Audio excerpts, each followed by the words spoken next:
तो दोस्तों, आज हम ऐसी कहानी के बारे में बात करने वाले हैं जिसको सुनकर आप आलस करना बंद कर दोगे। ये कहानी एक तुलाराम नाम के इंसान की। वह बहुत मेहनती था। वह सुबह 5 बजे उठकर सबसे पहले शिव मंदिर जाता था।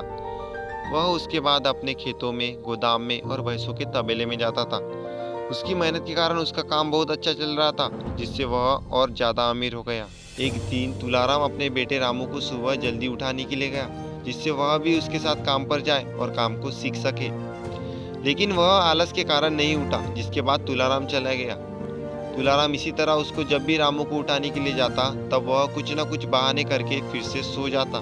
तुलाराम अपना काम बहुत मेहनत से करे जा रहा था, लेकिन तुलाराम की एक दिन अचानक मौत हो गई। तुलाराम के मरने के बाद भी उसका बेटा पहले की तरह लेट तक सोता था। उसकी इस आदत के कारण धीरे धीरे व्यापार में घाटा होने लगा और जो तुलाराम ने कमाया था वह सब चले गया।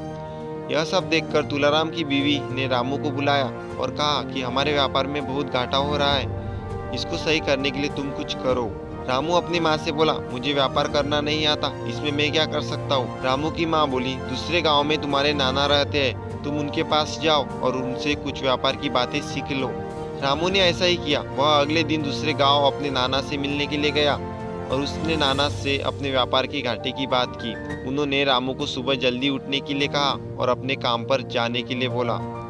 रामू अपने नाना की सलाह के अनुसार सुबह 5 बजे उठने लगा और उसके काम पर जाने लगा। इससे उनका व्यापार फिर से अच्छा चलने लगा और पहले की तरह हो गया। यह देखकर रामू की माँ बहुत खुश हुई और रामू को अपने नाना को धन्यवाद बोलने भेजा, जिनकी वजह से ये सब हुआ था। रामू अपने नाना को धन्यवाद बोलने के लिए उनके घर गया।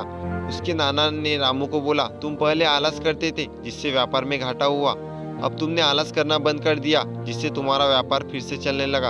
अब रामू को ये बात समझ आ चुकी थी। तो दोस्तों, हमें इस कहानी से ये सीखने को मिलता है कि हमें कभी आलस नहीं करना चाहिए। आलस के कारण हमें हमेशा नुकसान होगा, जिस तरह रामू को पहले नुकसान उठाना पड़ा।